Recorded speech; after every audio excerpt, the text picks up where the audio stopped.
So let me discuss why I'm a Gaylor, because I think that's really important context to my channel. So I am a 40-something late-in-life lesbian, which means that I spent most of my life either closeted or semi-closeted from other people. I originally went to college for electronic media and film, which means I've taken a lot of feminist literature, women in film, LGBTQ people in film classes. I've taken a number of classes to hammer into my head what it looks like when LGBTQ people, especially LGBTQ women, make media. And it is my personal belief that with everything I know and with everything that I see from Taylor, that I cannot in good faith do a reading that ignores all of the queer subtext. Queer subtext, by its very nature, is designed to only be seen by the people who know how to interpret it. People who are not queer, who do not have the context to interpret it, are broadly just going to ignore the signs and symbols. They're going to ignore those lines as things that don't make sense about Taylor's work, or they're going to accept some ridiculous explanation that doesn't actually make a lot of sense, and they're going to move on. I would say that the good majority of the subtext in Taylor's work is at least a little queer, if not explicitly queer. Like, I have to turn off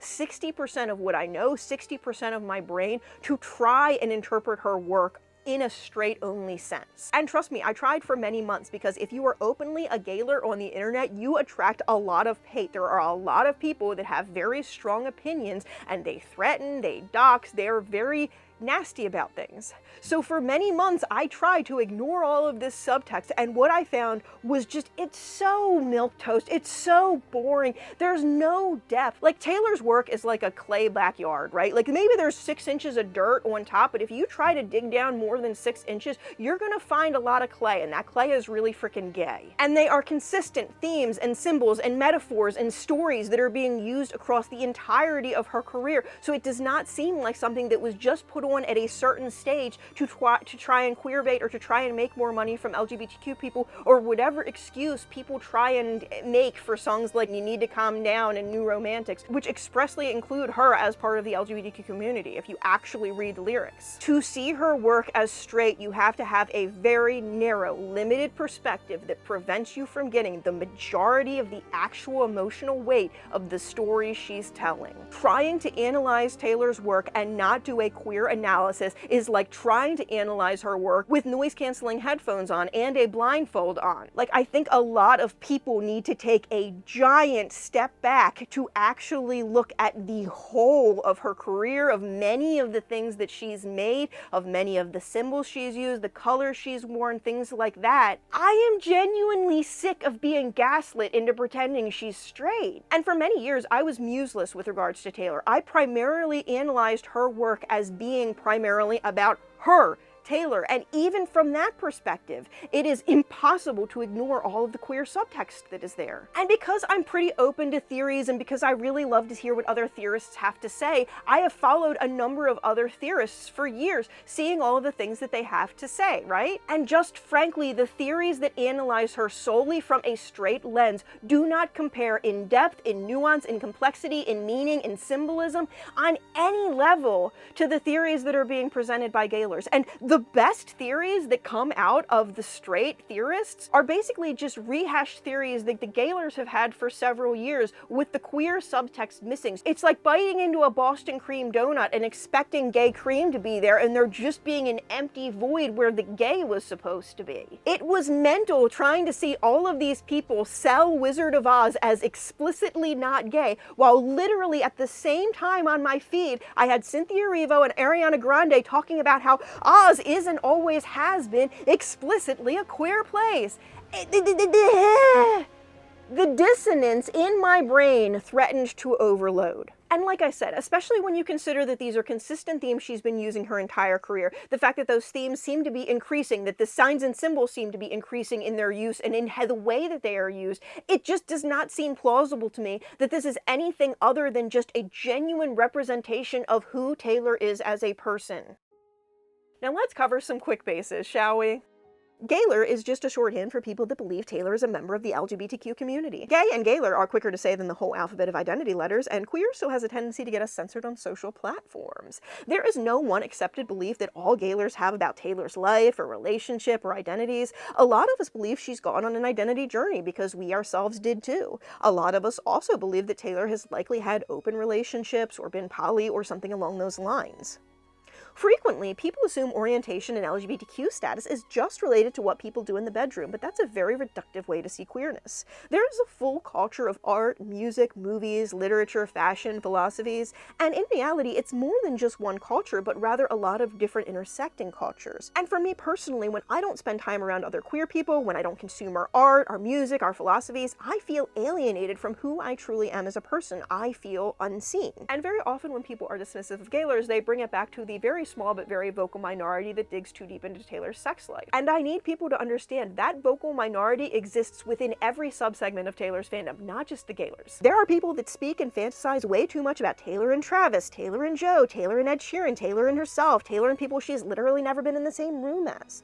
There are people that use AI to generate images of their babies together. There are always going to be fans that go too far, and if you're primarily concerned about the fans who think she's LGBTQ, I need you to check your biases. Also, my page is expressly not for you. All of my theories about Taylor at some level stem from the fact that she is queer. And it doesn't help matters that there's a small but vocal group of Swifties, often referred to as the Hetlors, who are so threatened by the concept of Taylor being LGBTQ that they need to dox and harass Gaylors. They also slander and misrepresent Gaylors to be the literal worst, such that now anytime anyone has a slightly fruity observation about Taylor, they have to do so with a hurried, "Oh my god, so I'm totally not a Gaylor, but..." Look, I promise that even if Taylor is actually offended by this speculation, which I don't think she is, she would be more offended by the people that are actually doxing, threatening, and harassing her other fans. But regardless, it has made it so that every major dialogue about Taylor tends to have this gaping hole where everyone is ignoring the sapphic symbolism as though it's going to bite them in the ass and make them a lesbian. But queer flagging is and always has been a method of us communicating and recognizing each other as a community without suffering the oppression and harm from straight people. I think because more recently we've been able to exist openly for so long that a lot of us have lost touch with the various ways we've used signs and symbols to communicate with each other throughout the ages. If we invent tons of contexts where queer flags are no longer LGBTQ, we are taking culture away from our whole community. And I think the most important part of queer flagging is acknowledging that it's something that is done voluntarily.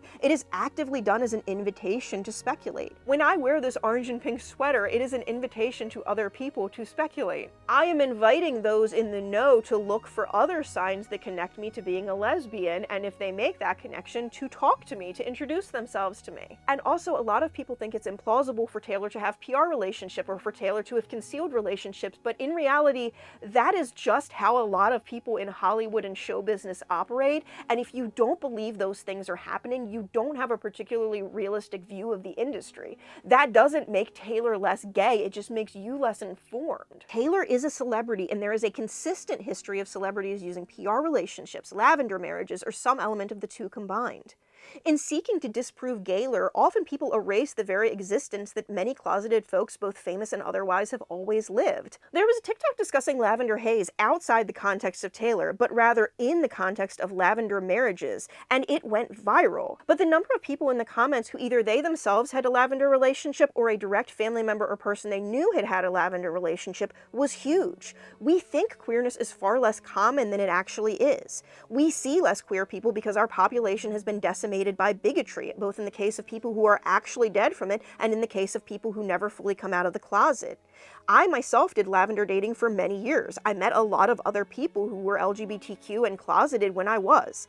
And pretending these things are not real erases the real experiences of LGBTQ people. For a good recent example, Kristen Stewart has spoken out about not fully being in it in her relationship with Robert Pattinson, especially towards the end. She admits to staying in the relationship because of fan expectations and feeling as though she was no longer in control of herself or her image. She felt like a comic book character. Elliot Page, Lance Bass, Ricky Martin, tons of big LGBTQ names have spoken out about the pressure to conceal their queer relationships and to keep presenting as straight in Hollywood. Elvira kept her whole wife secret from the world to maintain her image as a sex icon. There are not only tons of recent examples, but also tons of people silently queer in showbiz until the moment they can freely be out.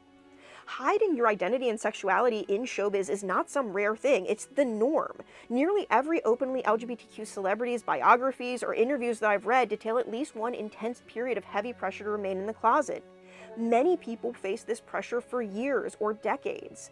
fans very frequently act as though it's some complete left field concept for a famous person to hide their queerness, when in reality, that is the normal for the people that Taylor has grown up around, and therefore that is Taylor's normal. Normal for Taylor and for people around her is being told that you will never meet your career or financial goals if you come out of the closet. They're told that love is meaningless and that wealth will bring them happiness even if it comes with a huge string attached, that they can never publicly be openly with the person that they love.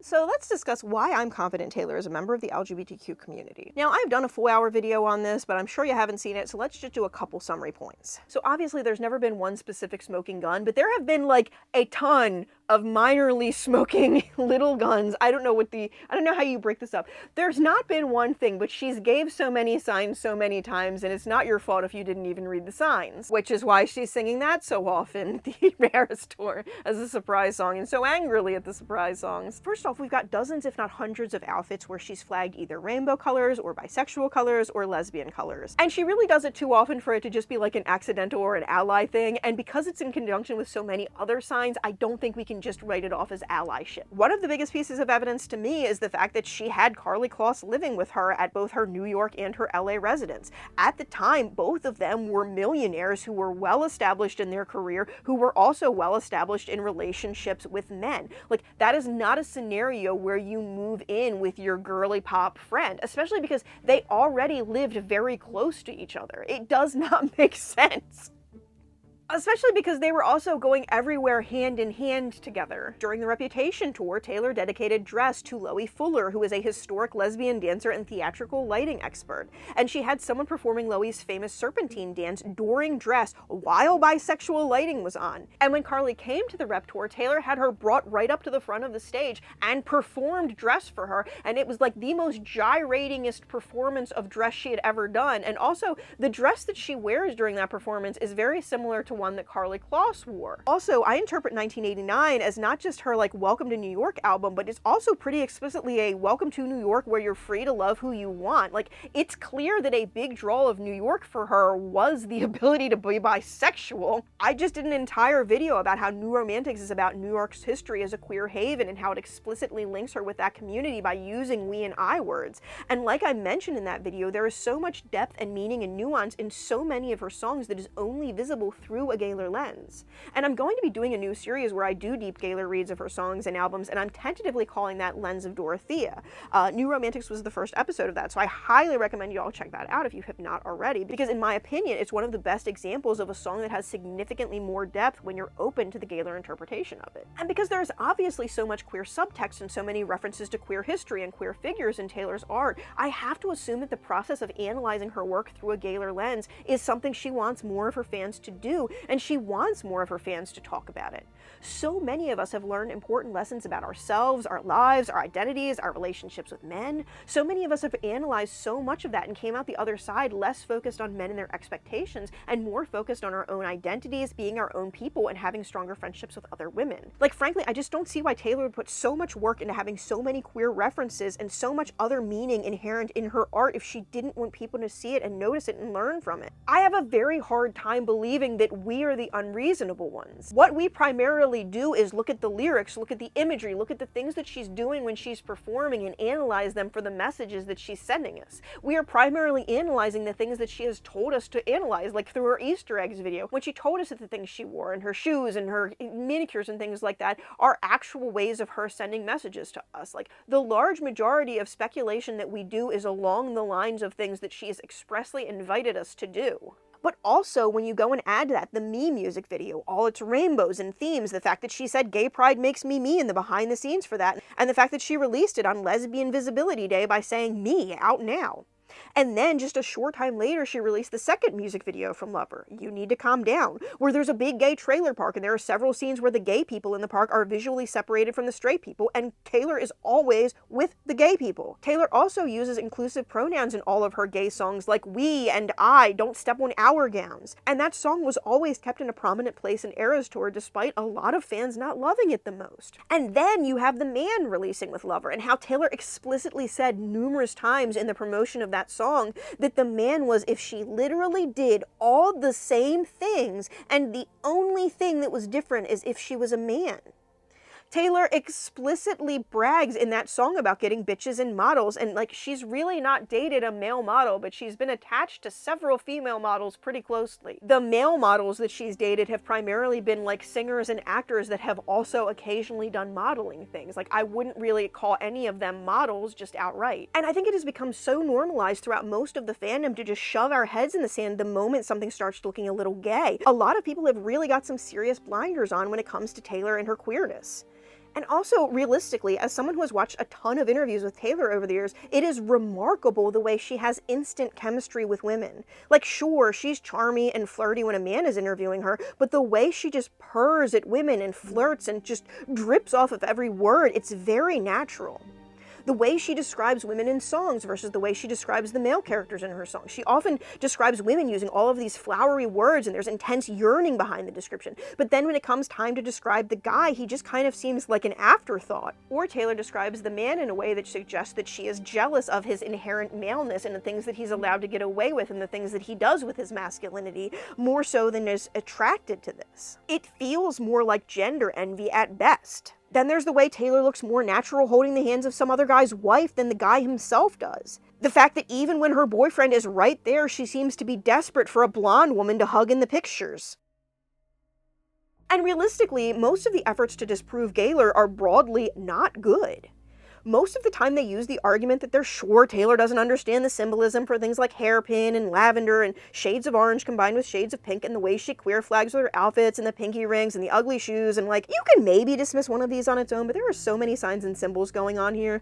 But also, more broadly than that, Taylor very much controls when we see her and how we see her, and because of that, if she did not want us to perceive her that way, she would not do it. Especially when she's not touring. We see her such a small percentage of her time overall, and if she wanted specific types of speculation to stop, she very much has the agency to do so.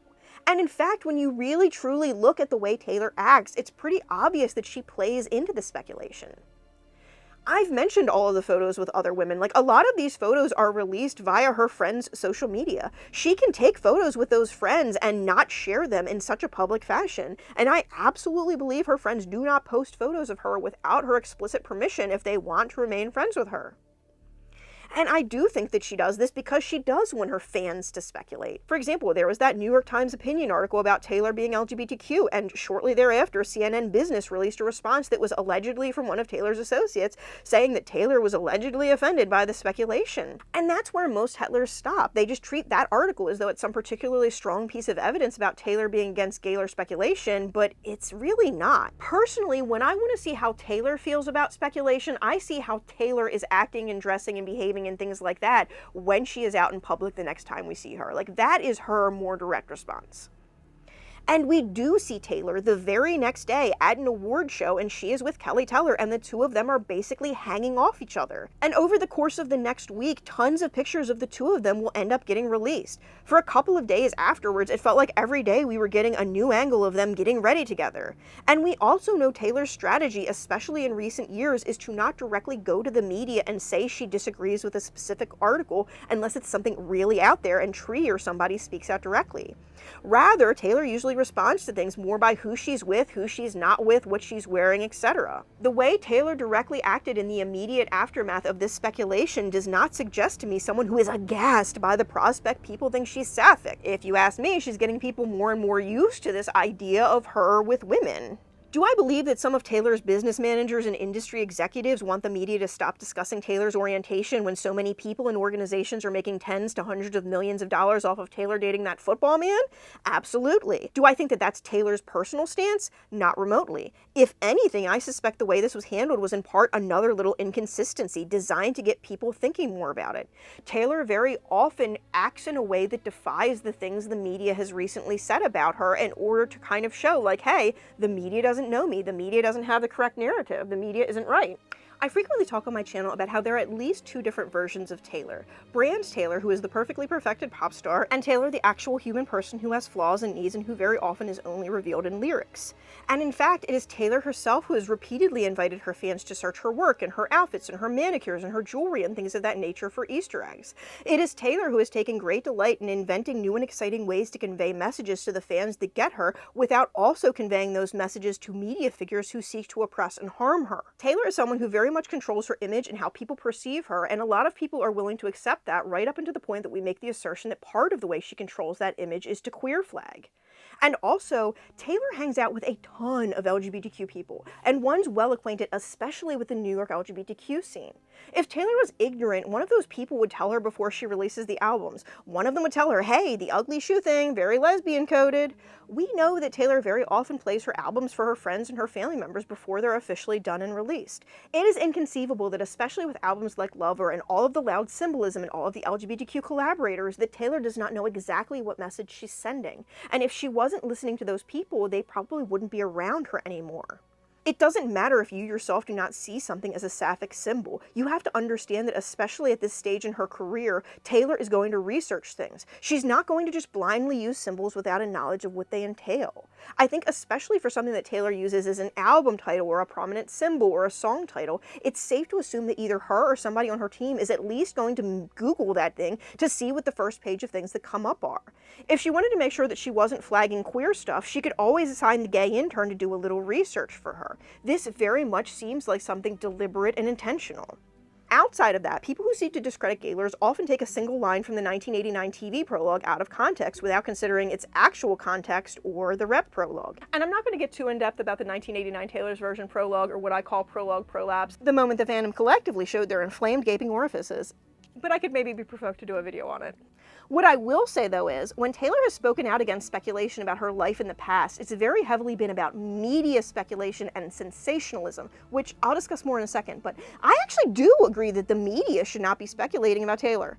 It is especially frustrating that the media will scan fandom TikTok for a new interpretation of Taylor's work and will then broadcast that to the greater world, often either stealing a lot of that creator's work or exposing that creator to ridicule if they do give them credit. I hate how the media covers things like what Taylor's songs are about, because a lot of the messages at the heart of Taylor's work are not designed for the mass media or the public at large. Much like someone else I've discussed on this channel, Prince Harry, the media has historically caused significantly more harm than help when it comes to reporting on their lives. Both of them have spoken out about the intense negative impact media has had on their lives. And if I was them, I actually wouldn't want the media discussing my actual loved ones at any cost. But beyond that, Taylor's art is designed to help people who have been harmed by the patriarchy and the tropes inherent in cis-heteronormative relationships. It's to allow us to begin to realize that we are not alone, we are not crazy, so that we can begin to have a healing process.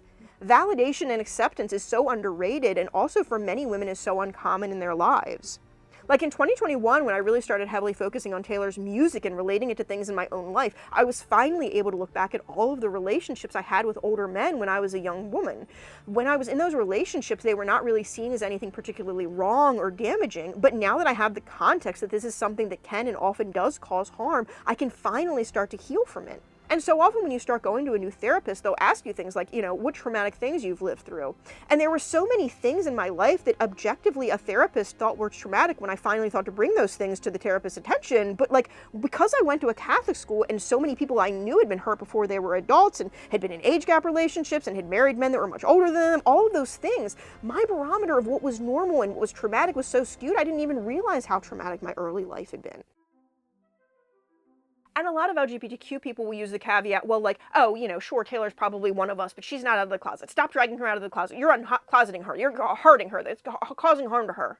I understand that a lot of people who were pushed out of the closet against their will have strong feelings about this, but also I think people need to be able to put their own individual traumas aside for a moment and really look at the objective facts of the way Taylor acts and dresses and all that jazz. I spent 38 years closeted or glass closeted. Glass closeted meaning I didn't officially say I was queer, I just heavily inferred it so that other queer people would realize, but not necessarily my straight bosses. And from that experience, I know that if you're not out to everyone in your life, you don't run around dressed like the lesbian flag every chance you get, wear a ton of plaid, especially flannel shirts, run around with all your female friends holding hands, spend most of your time with women who you bear a strong resemblance to, then write a bunch of songs about your twin. Pretty much the only plaid I would wear for 30 years was my schoolgirl skirts and shirts I'd expressly stolen from a boyfriend, that I would immediately tell everyone it belonged to my boyfriend. Every single outfit I looked over to decide if I looked gay, and I did my best to avoid it except when I would be in a safe space among people who accepted me.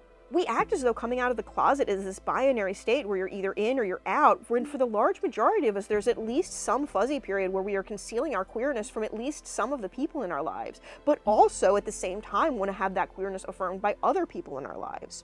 And the way Taylor acts and the way Taylor dresses is a lot more consistent with that, the latter, with someone who is going to the gay club regularly and wants to be recognized by other people there as part of that community without necessarily wanting to suffer the violence from the media and the reduced access to financial opportunities. And also nowadays, it very much seems that part of being able to come out as a performer is your audience being willing to see you as out and not rejecting you over that factor.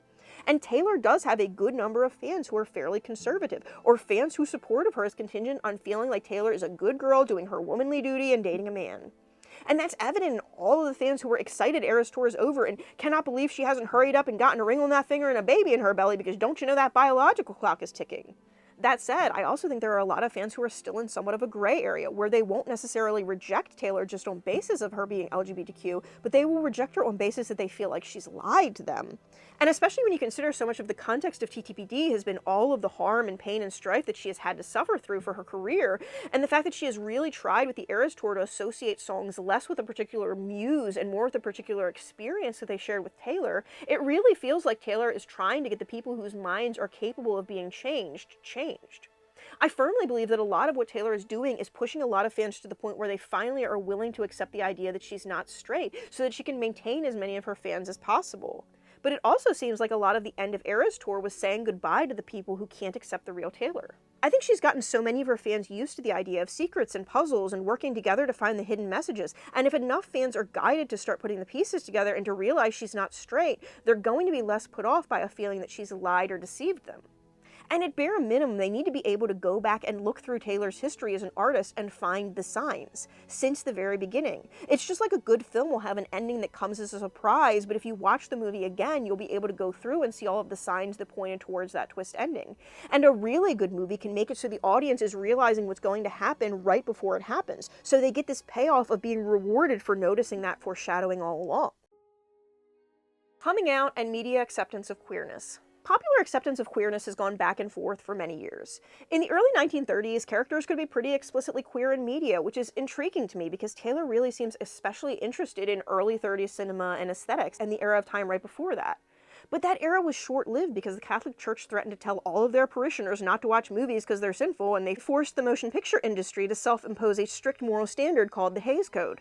This is where a number of the stereotypical biases really started to enter our media, and the code made it clear that queer characters could not be portrayed in a positive light. But show business is really just professional theater kids, and when we think of theater kids, we don't really especially think of straight people, really. I think one of the most interesting deceptions that Hollywood has ever pulled off is this idea that at any time, the large majority of the most successful celebrities were straight. And when you look at Taylor, and when you look at the historical figures that she often chooses to associate herself and her image with, many of them are either heavily suspected to be LGBTQ, if not out as such. And as a community, we go from hated to tolerated and back again quickly and often in recent years. Articles about queer performers confirming their queerness very often get weaponized by right-wing media in order to get clicks. Taylor's name already gets a lot of clicks on its own, and that's why the media is seemingly making a new article about her every week. Like, so many publications have a designated Taylor writer at this juncture because they are putting out at least one article a week about her. And during 1989, Taylor's Girl Squad was being made out to be some super elite cult by the media. Even though most of the time they were just going out to dinner or a movie or hanging out at Taylor's house, the media was treating it like it was an elite crime syndicate on the move. And many of these publications are not particularly concerned with the factual basis of the things they're saying either. Like, even when you think back to when the Eras Tour was just starting to become big, Fox News was labeling Taylor a Pentagon psyop or some dumb crap. Like, there's absolutely a tendency for the media to not be able to be normal about Taylor. And the more self-assured and community-minded a group of women seem, the more the media becomes hell-bent on disparaging them. And this is what I believe the 1989 prologue was actually about, not Gaylors who speculate that she's probably dating the friend she lives with. The way most celebs come out nowadays is to gradually move the line of how they act and how they present, to hang out with more LGBTQ people, to have some songs that hint they might be bi, and to gradually get people used to the fact that they're not straight. If everyone already knows something, it's harder to spin that knowledge off into something sensational. And there are 2 points in Taylor's career in the past when she was seemingly pushing the window of what we saw in her to be more queer, both in late 2014 with the release of 1989 and also with pre-release of the Lover album in 2019. And it seems like right now we are living through the 3rd one, which most of us hope will finally result in her coming out. Because back in late 2014 into early 2015, she had released 1989 with 2 songs that had strong suggestions that Taylor was bi, and at the time she was being styled in many of her photo shoots to be more masked or androgynous, but this all seemingly ceased when Kissgate happened, and then Taylor and Carly really became a lot more secretive about the way they were acting. It seems like that pushed the window too far too fast, and they had to retreat away from that plan. Then again, in 2019, you see something very similar. A lot of rainbows, a lot of more explicitly gay themes and lyrics. Her performances of Me and the music video for it were both very loud. And we know that Miss Americana gets last-minute cuts and changes, and that Taylor's plans get changed when the Masters heist occurs. Taylor is forced to cancel any of the plans that she had to come out to protect her ability to one day own her work.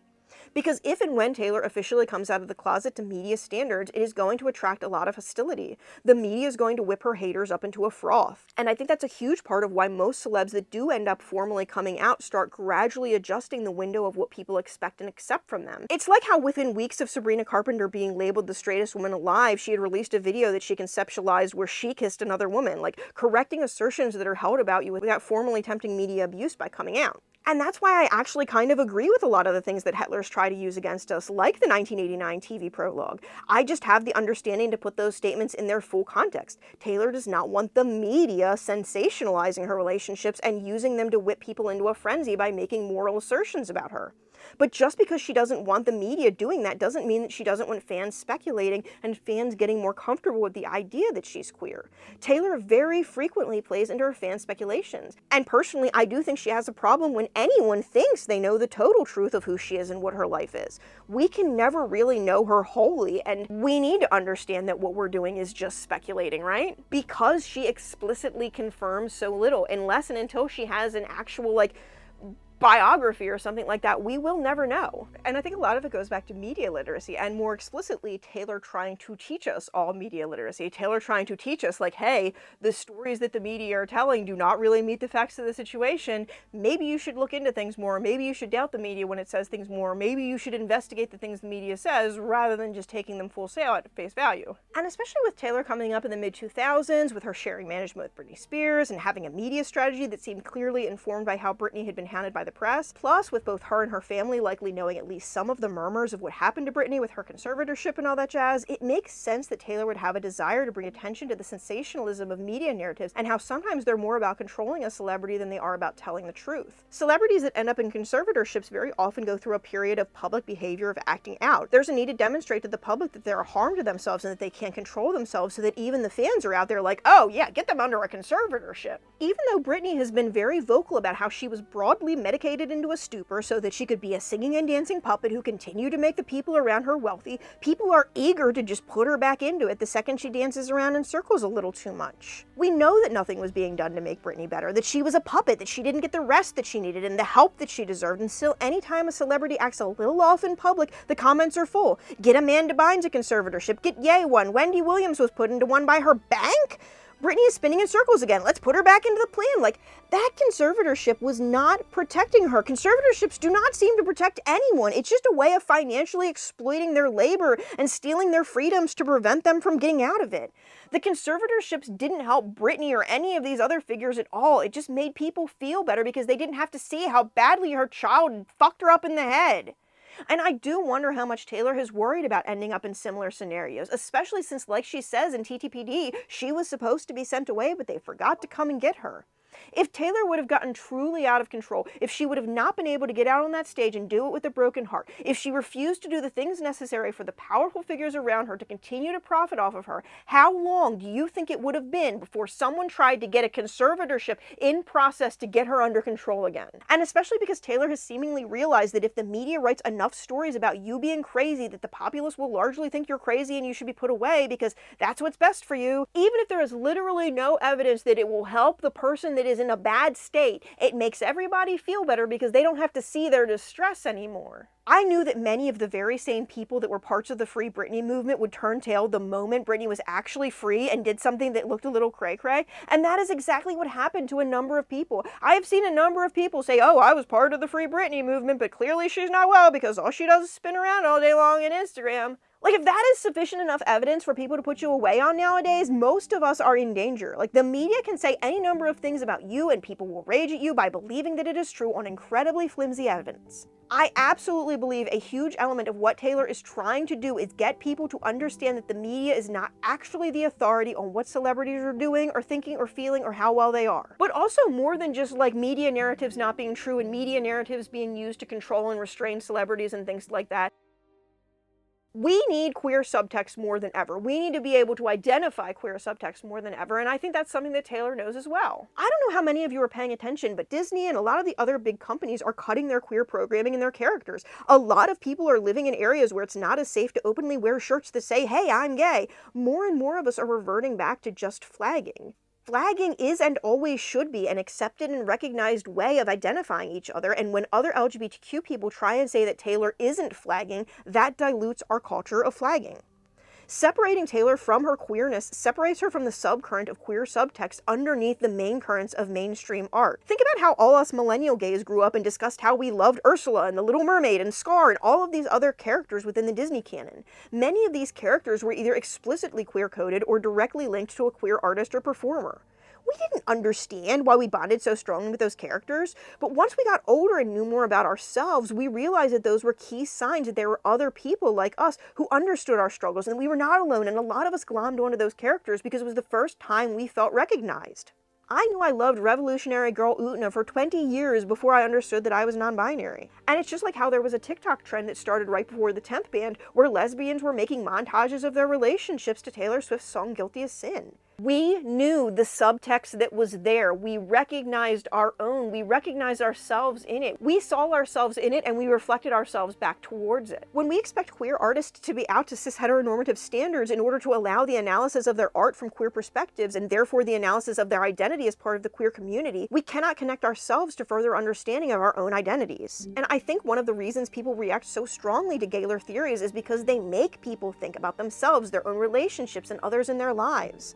I very often talk about how the process of me realizing that I was a lesbian is inseparable of the process from me beginning to analyze Taylor's work more deeply, because when I analyzed it more deeply, what I got was answers to questions I didn't even know I had.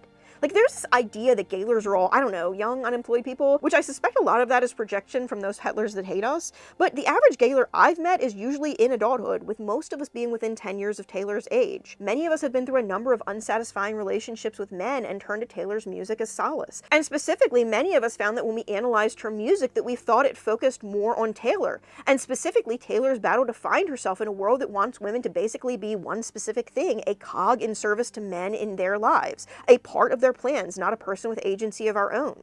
And when we came to these conclusions and we looked for other fans that shared them, they were all Gaylors, because the large majority of hetero Swiftie fans do not even consider the fact that maybe Taylor's music is about herself, maybe a lot of her music is about her, maybe her primary muse is herself. They just cannot disconnect themselves from this ideal that her music is about these men that she's dated. When we find other fans that share the conclusions that we come to, it's other Gaylors, and that's honestly sometimes the best thing that happens to us. Very many of us, the first true, real friends that have actually understood us, have actually had a lot of things in common with us, are other Gaylors who identified ourselves in Taylor's work and then identified each other out in the greater world through that work. Being Gaylors and connecting with the Gaylor community has given us a part in something greater and a greater whole. We have more purpose, we have more understanding in ourselves and of others, we have more friendship, and I think that makes a lot of Hetlors jealous. And as we have found something more in Taylor's music, we have read some of the books that Gaylors believe strongly motivated Taylor on her search for self, like Untamed. And when we read books like that, we go back to Taylor's music and we see more of these themes. Then we see Gaylors talking about Elizabeth Taylor and Richard Burton, and we read the books and the articles and we go back to Taylor's music and we see more themes. And then we see the Gaylors talking about Shelley Wright and how she was a young country artist who mentored Taylor a lot coming up and who wrote some songs with her. We read more about Shelley and we learn about her concealing her queerness in country music and how that almost killed her, and how she believes that an A-list pop artist and an NFL star need to come out of the closet at the height of their fame in order to break the industry blender that chews up queer artists and spits them out. And then we look at Taylor's, not only just her work, but also the relationship she's in and how she's using those things. And we are just making so many connections, so many similarities. There are too many connections for it to just be mere coincidence. There has to be more there. And we go back to Taylor's music and we again see more and more themes. Like, I think one of the most pervasive things about the Gaylor reading of Taylor's work is the fact that the themes and the imagery and such are so incredibly consistent. And the more you dig into queer history and queer imagery and the queer community, the more you'll realize that Taylor has referenced so many of this stuff so many years ago, and you didn't even realize it because you weren't even aware of those things, because part of the way cis heteronormativity is maintained is by keeping us from the knowledge that prevents us from understanding ourselves. If we don't have the knowledge of the rest of our community, of other people like us, we can't make those communities, those connections, and things of those nature. But also there's just the timelines. One of the things that originally got me looking deeper into Taylor's work was a feeling that the timelines didn't match. Like, these times the media said she was happily in relationships, the music about those times is all discussing how miserable she was and things of that nature. Like, the Gaylor timelines make a lot more sense. And I'm probably going to have to do like a whole video about that because it's just too much for here. But the more puzzle pieces you start putting together, the more clearly a consistent picture shows up.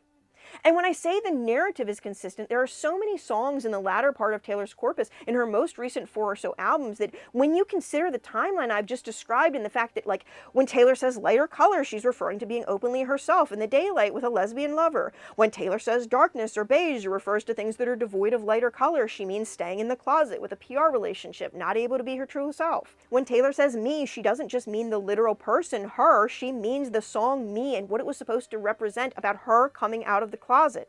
When Taylor stages a parade on stage on the Eras Tour, it is not just a reference to Les Mis, which is still gay, to be clear. It is also a reference to the fact that she was supposed to come out at a pride parade. When you hear the line, "I was a functioning alcoholic until no one noticed my new aesthetic," and you realize the aesthetic they didn't notice was all of the gay colors at the beginning of Lover, and you realize that that was the moment she stopped being a functioning alcoholic because she stopped functioning. She didn't stop being an alcoholic. And the connections just start to tear your soul apart. The fact that Taylor has had to conceal so much of herself, the fact that all of this seems so consistent, she seems consistently to have been saying the same thing for years, and the thing that she's been saying is how much this tears her apart. And especially when you see all of the references that seem to infer that these are patterns that seem to have happened in her life at least 2, if not more times. But also, there's so many links between the circus and her role as a tiger, ostensibly, some powerful being, but defanged, removed of its teeth.